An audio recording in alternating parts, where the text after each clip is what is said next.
क्या आप जानते हैं कि परमेश्वर हर रोज आदम और हवा से मिलने के लिए अदन की वाटिका में आया करता था। आदम और हवा वो लोग थे जो परमेश्वर के साथ बातें करते थे, परमेश्वर के साथ चलते फिरते थे। पर जब आदम और हवा ने पाप किया तो सब तहस नहस हो गया। अब क्योंकि आदम और हवा के अंदर पाप आ चुका था, इसलिए परमेश्वर उनके साथ सहभागिता, उनके साथ समय नहीं बिता सकता था। आदम और हवा के पाप करते ही परमेश्वर उन्हें अदन की वाटिका से बाहर निकाल देता है। आदम और हवा को वाटिका में दोबारा दाखिल होने से रोकने के लिए परमेश्वर ने अदन की वाटिका के पूर्व की ओर करूबों को यानी स्वर्ग दूतों को और चारों ओर घूमने वाली ज्वालामय तलवार को भी नियुक्त किया। अदन की वाटिका इस धरती पर ही थी और इसीलिए परमेश्वर ने अदन के दरवाजों पर स्वर्ग दूतों को नियुक्त किया ताकि आदम अदन की वाटिका के अंदर परमेश्वर की हजूरी में जा ना सके। अदन की वाटिका के दरवाजों की रखवाली करते वो स्वर्गदूत परमेश्वर और इंसान की जुदाई की निशानी थे। आदम और हवा के पाप ने इंसान को परमेश्वर की हजूरी से दूर कर दिया। वो स्वर्गदूत अदन की वाटिका और मनुष्यों के बीच एक दीवार थे। वो एक हिसाब से अदन के दरवाजों पर नाका लगाकर बैठे थे ताकि कोई भी दुष्ट, कोई भी पापी इंसान परमेश्वर की हजूरी में दाखिल ना हो पाए। अदन की वाटिका से निकाले जाने के बाद इस धरती पर पाप बहुत बढ़ जाता है। परमेश्वर की हजूरी से दूर मनुष्य बहुत पापी हो जाते हैं और परमेश्वर गुस्से में आकर जल प्रलय को भेजता है और नूह और उसके परिवार को छोड़ सब लोग मर जाते हैं। पर नूह के बच्चों ने भी पाप किए और इस तरह चलते चलते परमेश्वर की हजूरी से निकाला गया मनुष्य परमेश्वर से दूर जाता रहा। जब आदम ने पाप किया तो उस पाप के कारण परमेश्वर और आदम का रिश्ता टूट जाता है और उस दिन के बाद परमेश्वर इंसान के साथ मेल मिलाप जैसा वो आदम के साथ उसके पाप करने से पहले करता था वैसा मेल मिलाप कभी नहीं कर पाया। धरती के ऊपर ऐसी कोई जगह नहीं थी जहाँ पर परमेश्वर की हजूरी हमेशा के लिए रहती थी। ऐसी कोई जगह नहीं थी जिसके बारे में कोई ये बोल सके कि यहाँ जाओ, वहाँ जाओ, आपको परमेश्वर मिलेगा या तुम परमेश्वर से बात कर पाओगे। धरती के ऊपर परमेश्वर का कोई एड्रेस, कोई पता नहीं था। आदम और हवा के पाप करने पर परमेश्वर का आत्मा उन्हें छोड़कर चला जाता है और फिर कभी भी आदम और हवा के अंदर नहीं आया। अब धरती के ऊपर ऐसी कोई जगह नहीं थी जहाँ पर परमेश्वर की हजूरी थी। परमेश्वर इंसान के अंदर भी समा नहीं सकता था क्योंकि सब लोग पापी पैदा होते थे। पर निर्गमन अध्याय 25 उसकी 8 आयत में परमेश्वर मूसा से बात करता है और उसे बोलता है कि इजरायली लोग मेरे लिए एक पवित्र स्थान बनाएं कि मैं उनके बीच निवास करूं। और इस तरह परमेश्वर की आज्ञा के अनुसार मिलाप वाला तंबू बनाया गया। पर क्या आप जानते हैं कि उस मिलाप वाले तंबू में भी पर्दे लगाए गए ताकि कोई भी इंसान परमेश्वर की हजूरी में जा ना सके। वो पर्दे परमेश्वर और मनुष्य के बीच एक दीवार की निशानी थी।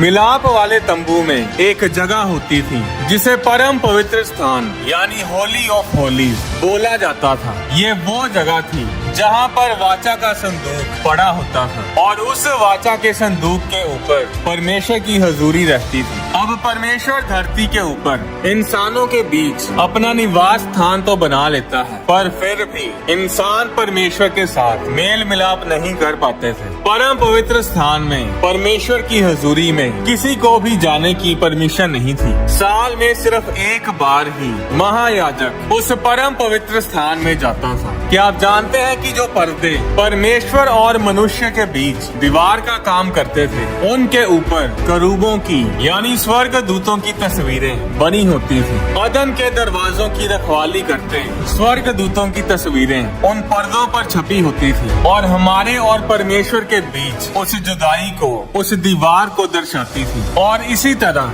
जब जब परमेश्वर के लिए मंदिर बनाया गया तब तब परमेश्वर की हजूरी के स्थान के बाहर पर्दे लगाए जाते थे और उन पर्दों के ऊपर उन स्वर्ग दूतों की तस्वीरें लगी होती थी। इस दीवार का मतलब ये नहीं था कि परमेश्वर लोगों से प्रेम नहीं करता। ये दीवारें, ये पर्दे परमेश्वर ने हमारी सुरक्षा के लिए ही लगाए थे। बाइबल बताती है कि अगर कोई परमेश्वर की आज्ञा के बिना तैयारी किए पाप की स्थिति में ही परमेश्वर की हजूरी में चला जाता था तो वो मर जाता था। हमारा परमेश्वर एक पवित्र परमेश्वर है और वो पापी मनुष्य के अंदर नहीं रह सकता, और इसीलिए परमेश्वर ने अपने आप को मनुष्यों से अलग रखने के लिए पर्दे लगवाए। पर क्या आप जानते हैं कि जब यीशु मसीह ने क्रूस पर अपनी जान दी तो मंदिर का पर्दा ऊपर से लेकर नीचे तक फटकर 2 टुकड़े हो गया। मरकुस अध्याय 15 उसकी 37 और 38 आयत में लिखा, तब यीशु ने बड़े शब्द से चिल्लाकर प्राण छोड़ दिए और मंदिर का पर्दा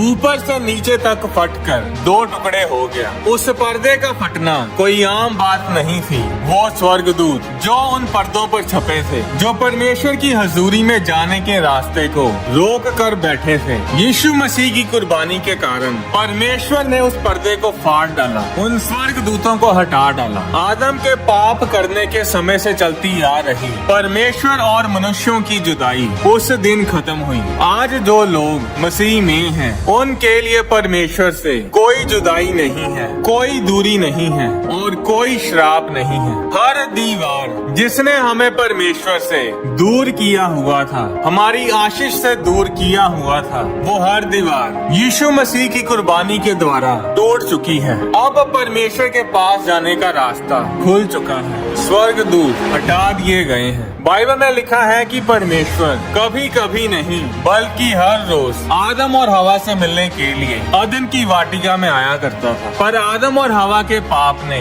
सब तहस नहस कर दिया। पर परमेश्वर हमसे इतना प्रेम करता है कि उसने इस रिश्ते को, इस रिलेशनशिप को फिर से बहाल करने के लिए अपने इकलौते पुत्र को हमारी खातिर कुर्बान कर दिया। परमेश्वर ने हमसे बात करने के लिए, हमारे साथ समय बिताने के लिए अपने बेटे को कुर्बान कर दिया। 4000 सालों तक लोग परमेश्वर की हजूरी में जा नहीं पाए, परमेश्वर के साथ समय नहीं बिता पाए। आज हमारे पास ये आशीष है, ये सुनहरी मौका है कि हम लोग परमेश्वर की हजूरी में कभी भी जा सकते हैं, उससे बातें कर सकते हैं, उसके साथ समय बिता सकते हैं। परमेश्वर आपके साथ समय बिताना चाहता है। इससे बड़ा बलिदान और प्रेम क्या हो सकता है कि परमेश्वर ने हमारे साथ समय बिताने के लिए अपने बेटे को कुर्बान कर दिया। इसलिए आज अपने समय को फिजूल की बातों और कामों में बर्बाद ना करें। अगर आप परमेश्वर के काम, परमेश्वर की सेवकाई भी करते हैं, तो परमेश्वर के कामों में ही इतना बिजी ना हो जाएं कि आप प्रार्थना ही ना कर पाए। शैतान जिन लोगों को बिगाड़ नहीं सकता,